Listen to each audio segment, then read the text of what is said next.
programa Cultura Espírita, do Instituto de Cultura Espírita do Brasil. Olá, meus amigos, meus irmãos, muita paz a todos os corações. Aqui estamos com o nosso programa Cultura Espírita, do Instituto de Cultura Espírita do Brasil. Como sempre, contamos com o apoio inestimável do nosso produtor Assavio Franco de Moraes, que fará agora a sua saudação a todos vocês. Agradecendo a oportunidade, esta oportunidade que a doutrina nos oferece de podermos conversar e dialogar com os nossos ouvintes e companheiros. Joel Vaz, o nosso homem da agendinha luminosa, as suas saudações, por favor. Mais uma vez, muito obrigado por este encontro, presidido pelo amor do Cristo Jesus, o doce Rabi da Galileia. Meus irmãos, estamos aqui chegando ao final do mês de fevereiro, e nas nossas portas aí está o Carnaval. Cuidado, né? Se há coisas lindas do Carnaval, né? Aquela criatividade, né? Extraordinária, também há coisas muito perigosas, né? Como sempre, as escolhas. Vamos escolher as coisas lindas ou as coisas perigosas, né? Isso. Vamos fazer a nossa escolha, pensando bem no bem, nas responsabilidades, nas consequências, porque o ICEB daqui a pouco vai retomar suas atividades. No dia 15 de março, depois que passar o desfile do Carnaval, que é o primeiro sábado, dia 1º, depois o dia 8, que é o desfile das campeãs. No terceiro sábado, já no meio do mês, o Dr. Jorge Pio estará lá falando de saúde e espiritualidade. É um banho assim do bem para todos nós, retomando essa atividade do Instituto depois de cerca de 3 meses que estivemos parados, por causa das obras que foram realizadas, e agora certamente estamos em muito melhores condições de atender aos nossos participantes, a nossa clientela, aos nossos amigos que assistem às nossas atividades, também aos professores.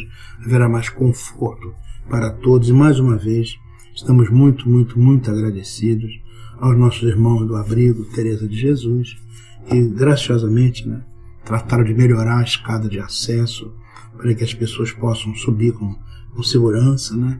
E além disso, a entrada à sala de aula passa a ser pela parte de trás, que não vai perturbar nem o orador que está expondo, nem as pessoas que já estão sentadas ali na frente, e nem as câmeras, né, que estão levando a nossa imagem, graças ao apoio inestimável do Marcelo e da Regina, para o mundo inteiro pela Web TV, TV ICEB.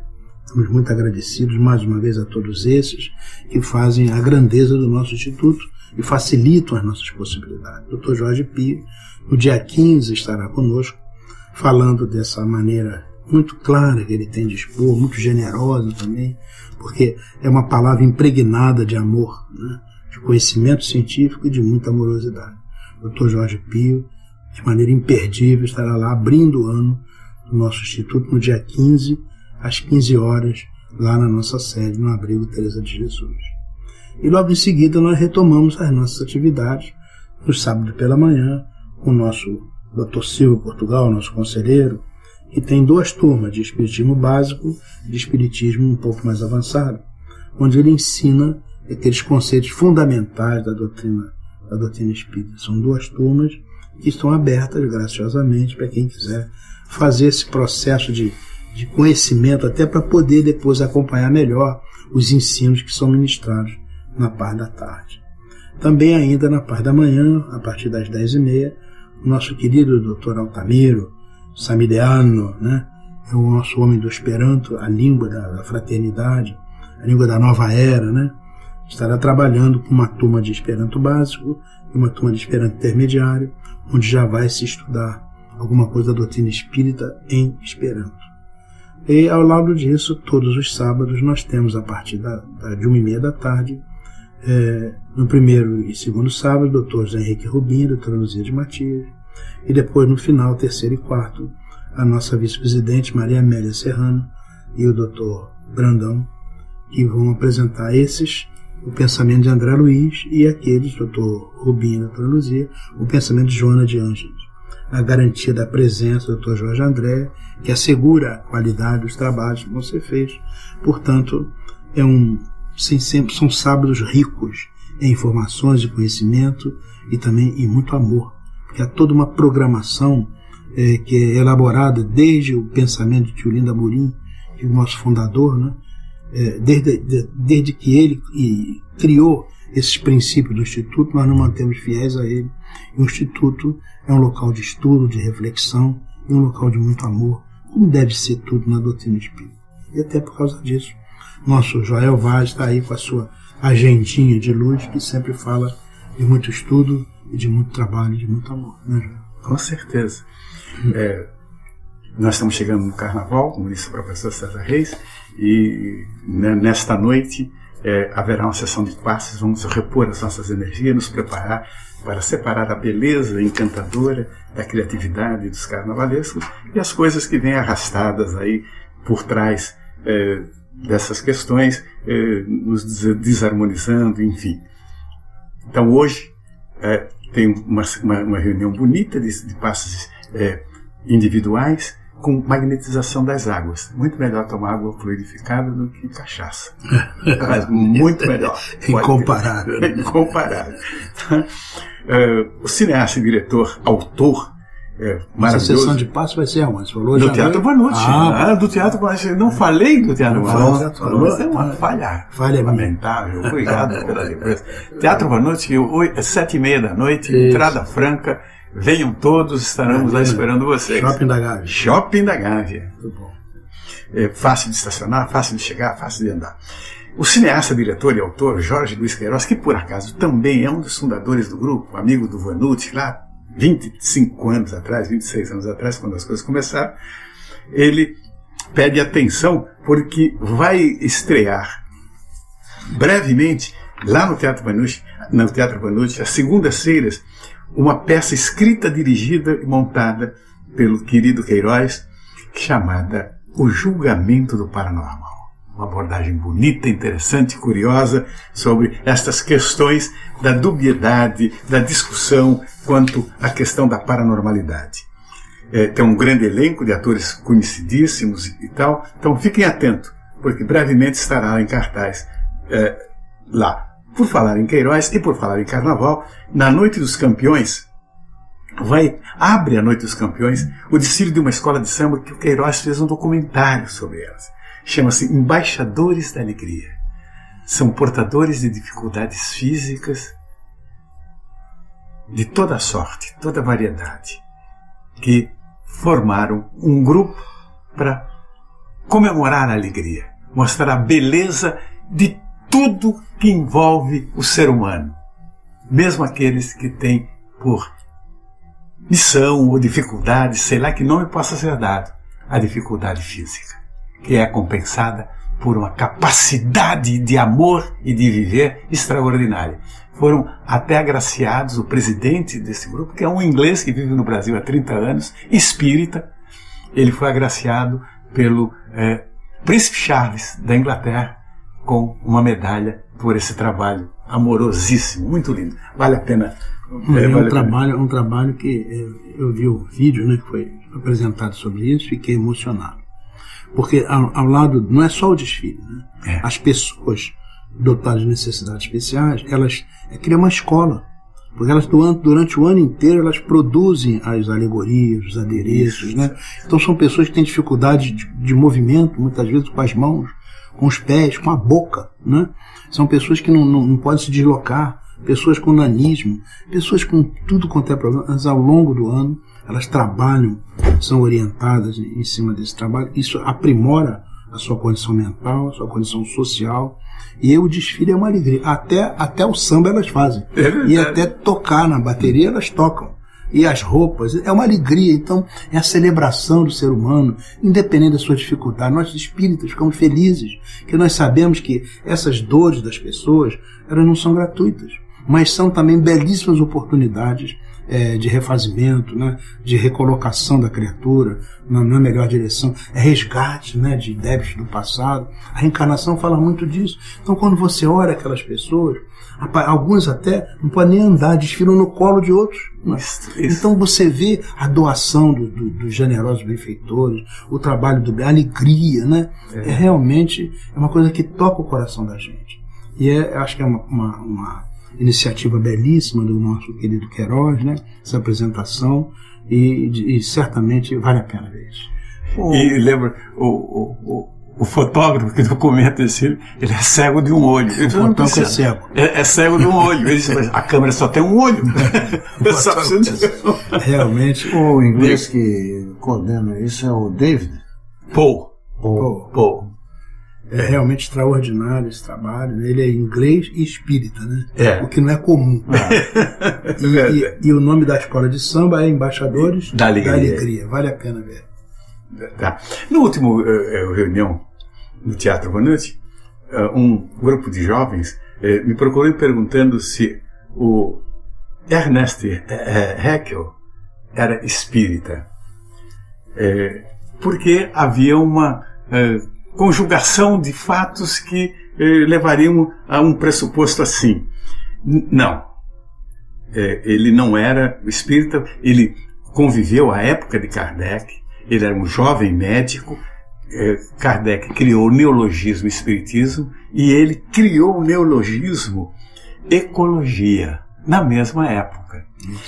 E as observações científicas do Haeckel levaram à proposição de uma ligação entre a ontogenia, que é o desenvolvimento da forma, e a filogenia, que é descendência evolutiva, que mais tarde foi chamada da teoria da recapitulação, o que pressupõe uma coisa ligada com a reencarnação, o estudo paralelo com isto e tal. Alguns estudiosos, como o nosso Trigueiro, ele diz que a ecologia é a doutrina dos espíritos aplicada na natureza. E a doutrina dos espíritos aplicado interiormente é a ecologia interna. São as ações sem dúvida, da reestruturação. Portanto, o nosso querido Haeckel, um médico espetacular, fez um trabalho belíssimo. Ele que popularizou, inclusive, o trabalho do Charles Darwin. Enfim, ele, se não tinha o carimbo de espírito, tinha o comportamento dele. Isso é que é importante. Vamos então ao nosso intervalo, daqui a pouco retornamos, se Deus quiser. Instituto de Cultura Espírita do Brasil.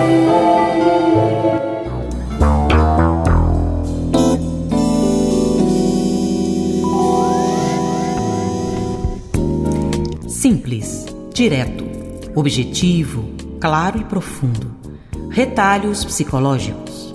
O livro que tem a marca inconfundível do autor, Dr. Jorge Andréa.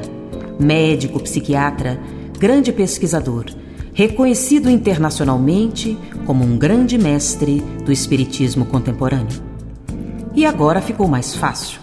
Por apenas R$20, você recebe em sua casa com toda a comodidade pelos telefones 021 2224 0736 ou 2224 1060.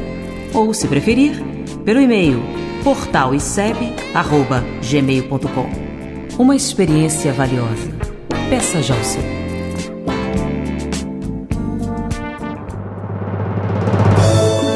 Instituto de Cultura Espírita do Brasil. Olá, meus amigos, meus irmãos, estamos retornando com o nosso programa Cultura Espírita, do Instituto de Cultura Espírita do Brasil. Como sempre, pelas ondas amigas da emissora da Fraternidade, a Rádio Rio de Janeiro, em 1400 kHz, e que está mandando também essa imagem, esse som, mandando som para a rádio, a web, né, da Rádio Rio de Janeiro, para o mundo inteiro pela internet. Ficamos felizes e agradecidos por mais esta oportunidade que a emissora da Fraternidade nos oferece. Também agradecemos, como sempre, ao nosso Toninho Barbosa, nosso engenheiro de som, que fica ali do outro lado, ajustando a nossa voz, resolvendo nossos pigarros, nossos problemas, nossas tosses, né? Para que as coisas possam sair da melhor maneira possível. Nesse bloco, vamos responder algumas perguntas, e hoje é o Viridiano Duarte, lá de Marechal Hermes, que pela internet, enviou a seguinte questão: eu sou espírita, mas não frequento a casa espírita com assiduidade. Eles têm umas regras que me incomodam um pouco. Tenho mediunidade, sinto isso, Tenho um amigo espiritual que quer escrever um livro no meu intermédio, mas a direção da casa diz que para isso eu preciso antes passar pelo curso de médiuns, desenvolver melhor a mediunidade. Eu acho isso desnecessário. O que você acha, Sérgio? Olha, meu amigo, a sua pergunta ela faz lembrar-me da eminente médium e escritora Dona Ivone do Amaral Pereira, autora de vários livros espíritas. Ela devia ser mais lida. Em um deles, chamado Devassando o Invisível, a Dona Ivone conta sua própria experiência no capítulo O Amigo Beletrista. Ela conta, no dizer dela, né, trata-se de um espírito que insistia de todas as formas para que ela psicografasse um livro que ele queria escrever. Mas a Dona Ivone, conhecedora profunda da doutrina, não via conteúdo no livro que justificasse esse trabalho e sempre se recusava. Foram cerca de 20 anos sofrendo esse assédio até que o espírito, sempre recebendo os ensinamentos ponderados da paciente médium, ele acabou cedendo e entendeu que precisava burilar e muito os seus conhecimentos. Perdoe minha franqueza, meu amigo, mas a direção da sua casa espírita está certa. A mediunidade é um processo de aperfeiçoamento que exige paciência, estudo e compreensão dos seus limites.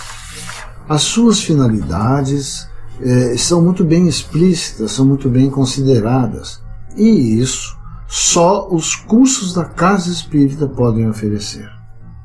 Somente depois de pronto pode o médium exercer a sua função, consciente de suas conquistas éticas e morais. Pense bem sobre isso. Não é o fato de você sentir que é médium que lhe deixa qualificado a efetivamente psicografar mensagens e tudo mais. Se falta, pelo que a gente vê, você diz que é espírita, mas não vai com muita assiduidade à casa espírita, etc.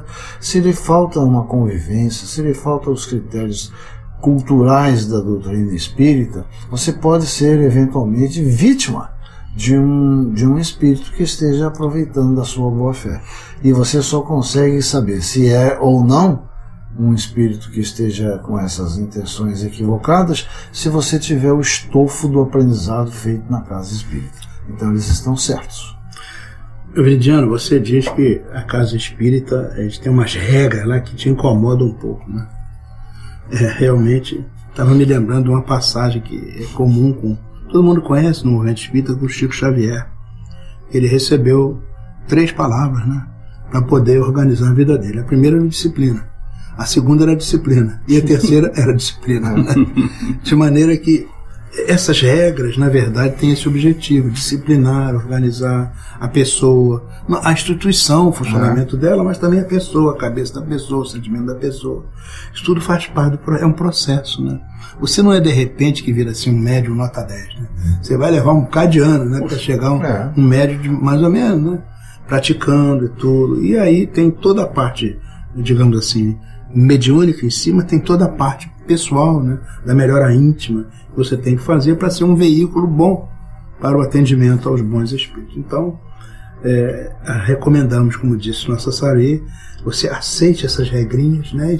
Comece a frequentar, trabalhe no grupo, você vai criar um ambiente que favorece a eclosão, a evolução, o desenvolvimento da sua mediunidade. E quem sabe ela vai ser mais uma ferramenta de evolução para você. Deus te abençoe. Disse aqui o nosso amigo ainda o seguinte: já me disseram que se eu não fizer esses cursos do centro, eu corro o risco de ficar louco. Por causa da obsessão, como diz o outro. Ô louco, né? Ô louco. É verdade? Cada pergunta, não, senhor Joel. É verdade. Olha, Viridiano, a mediunidade, ela é uma oportunidade que o Pai oferece para que possamos cumprir melhor os propósitos de caridade e de amor ao próximo. A mediunidade, ela não é um prêmio, não é uma condição de superioridade. É, antes de mais nada, uma prova difícil que somos submetidos e que oferece riscos de fracasso. Por esse motivo, a mediunidade ela precisa ser muito bem entendida pelo médium. Ela precisa ser estudada para que corresponda à oportunidade de resgate e trabalho que a bondade de Deus oferece. Caso você não se prepare para o trabalho mediúnico, recuse o estudo e a disciplina, que foi o que o César acabou de falar aqui, né? Poderá ser vítima dos espíritos menos esclarecidos que se aproveitarão dessa sua fraqueza. Esse é o risco. Mas ficar louco assim já é uma coisa bem extrema, né? Não, na verdade, nós aprendemos que os processos mediúnicos obsessivos, né, eles seguem uma gradação. Tem aquele primeiro momento de que é uma obsessão simples, você tem uma dorzinha de cabeça, uma ideia começa a aparecer e coisa passa. Daqui a pouco vem aquela segunda fase em que você começa a se apaixonar, né, por aquela ideia, achar que é aquilo mesmo, e dá cada vez mais guarida aquilo, o processo de imantação vai progredindo, vai crescendo. E você chega a uma terceira etapa em que, na verdade, aquela ideia toma conta de você. E aí, dependendo do que for, você pode ter comportamentos muito estranhos. É como se a sua personalidade acabasse se desagregando. Isso, na verdade, é um extremo, né, desse processo obsessivo. E certamente há muitas loucuras que se instalam a partir disso. Mas não quer dizer que isso vai acontecer com todas as pessoas. Na verdade, existem outras questões envolvendo isso aí. Tem uma questão que me encanta profundamente quanto à mediunidade. O telescópio é uma máquina que permite ver o imensurável. Isso, muito longe. O microscópio é uma máquina que permite ver o invisível. Isso. A mediunidade é um instrumento que permite ver além do invisível e do macro. Muito bom, gostei. Vou botar você para responder essas perguntas. Não. Eu estou aprendendo aí. Eu só aceitei o seu convite de fazer a engenharia para poder aprender. Gostei, poxa. Muito bom, muito bom. Acho que todo mundo gostou disso. Muito bom. E ainda o nosso Veridiano diz assim: embora eu me defina como espírita, existem muitas coisas na doutrina com as quais eu tenho dúvidas e talvez não concorde. Creio que isso seja um obstáculo para eu aceitar todas as regras. É possível? Olha, quando Allan Kardec codificou o Espiritismo, foi muito claro ao dizer que a doutrina sempre se pautaria pelo que fosse racional, ou seja, coerente com a razão, sem superstições, lendas ou mistérios. Dessa forma, as posturas doutrinárias elas seguem uma lógica e uma disciplina que tem sido a principal razão de sua sustentação. Já que somos racionais quanto à vivência doutrinária, não podemos imaginá-la sendo conduzida ao sabor das interpretações e achismos. É preciso que haja um senso comum, que é o produto da maturidade, do estudo, do convívio com os amigos espirituais e do entendimento. Você diz que talvez não concorde com algumas coisas e tem algumas dúvidas sobre outras. Isso significa que você precisa de maior empenho nos estudos, serenidade nas reflexões, precisa conversar mais e sem posições fechadas. Sabemos que a doutrina não impõe seus valores a ninguém. O que se espera é justamente o uso da razão. Se porventura, após todo esse processo, suas percepções ainda estiverem envolvidas na dificuldade de aceitar, então é hora de lembrar do que nos ensina o Eclesiastes, no seu livro 3, versículos 1 e 2. Ele diz o seguinte: tudo tem o seu tempo determinado, e há tempo para todo o propósito debaixo do céu. Há tempo de nascer, e tempo de morrer, tempo de plantar, e tempo de arrancar o que se plantou. Então, meu amigo, ainda chegará o dia em que a sua razão se abrirá para as coisas que você necessitar. Esse será o seu tempo. Interessante que Allan Kardec nos fala a questão da classificação dos espíritas, né? Se você acredita na mediunidade, na evolução, na reencarnação, acredita em Deus, você é espírita, né? Mas você só é um espírita verdadeiro se você viver a mensagem da doutrina espírita, que é aquela que passa pela prática diuturna da caridade. Certo. Essa é aqui a questão. Então, tem muita gente que realmente se aproxima do espiritismo e o aceita, digamos, em todo em paz. Já são espíritas, né? Mas só serão espíritas verdadeiros. Aqueles que, além de aceitarem todas essas coisas, colocarem isso para ser o motor de sua vida, o moto fundamental de sua vida. Essa é a ideia. Eu tinha um conhecido que dizia assim: eu não sou espírita, eu estou espírita. Tá de passagem. Eu dizia, isso é eufemismo, você não é nada. Na verdade, está transitando, mas é isso mesmo. As pessoas começam estando espíritas, mas afinal serem espíritas, né? Uma vez o César me levou para participar de um congresso em Brasília e eu fiz uma abertura e eu quis dizer, eu não sou espírita, porque não tenho competência ainda para ser, mas vou fazer uma força miserável. Mas quando eu falei, fiz uma pausa, assim, eu não sou espírito, Geraldo Guimarães estava na penetração. Fez um ó, me apontou. Assim, não, é que eu estou fazendo uma força danada para ser. Um dia sim. Então, meus amigos, chegamos assim ao final, agradecendo pela atenção de todos, e vamos agora para o nosso Geraldo Cardoso e a nossa querida internet do bem. Instituto de Cultura Espírita do Brasil.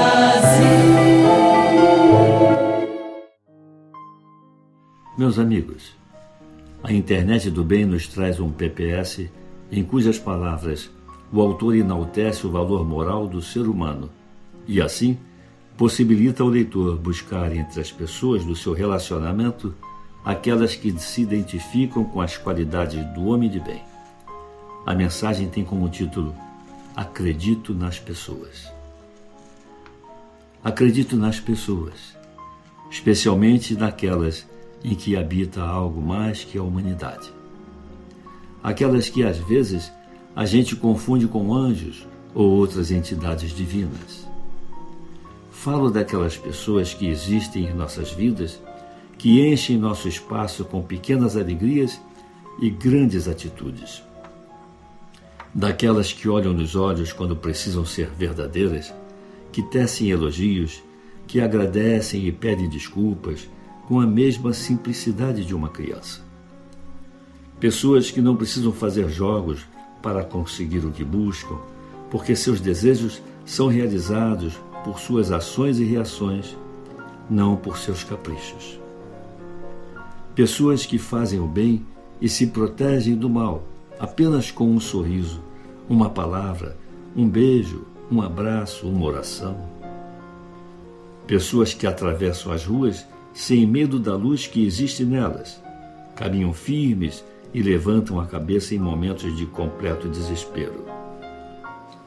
Pessoas que erram mais do que acertam, aprendem mais do que ensinam e vivem mais do que sonham. Pessoas que cuidam do seu corpo, porque este as acompanhará até o fim. Não ficam julgando gordos ou magros, negros ou brancos. Pessoas, simplesmente pessoas, que nem sempre têm certeza de tudo, mas acreditam sempre. Transparentes, amigas, espontâneas, até mesmo ingênuas. Prefiro acreditar em relacionamentos baseados em confiança, serenidade, humildade e sinceridade. Prefiro acreditar naqueles encontros que nos transmitem paz e, acima de tudo, gratidão. Prefiro acreditar em homens e mulheres que reverenciam a vida com a mesma intensidade de um grande amor. Que passam pela terra e deixam suas marcas, suas lembranças, que deixam saudades e não apenas rastros. Homens e mulheres que habitam o perfeito universo e a perfeita ordem nele existente. Homens e mulheres de almas limpas e corações puros. Meus amigos, agradecendo a bondosa audiência, aqui nos despedimos, desejando-lhe uma semana feliz e de muita paz.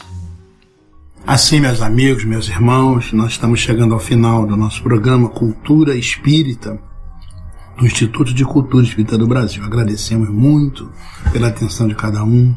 Desejamos que o Senhor Jesus esteja em seus lares, em seus corações, e que venha aí uma semana de luz, de paz, de harmonia, de saúde, de equilíbrio e de muito amor. Nosso Saruí, por favor, para as suas despedidas. Muita paz em nome de Jesus para todos. Joel? Muito obrigado, Jesus, pela companhia. Muito obrigado aos Espíritos de Luz que nos iluminaram. Muito obrigado aos companheiros que participaram desta jornada de amor. Obrigado a você que nos ouviu até agora. Fique em paz e até a próxima semana, neste horário, se Deus quiser. Pela Rádio Rio de Janeiro, o Instituto de Cultura Espírita do Brasil apresentou Cultura Espírita.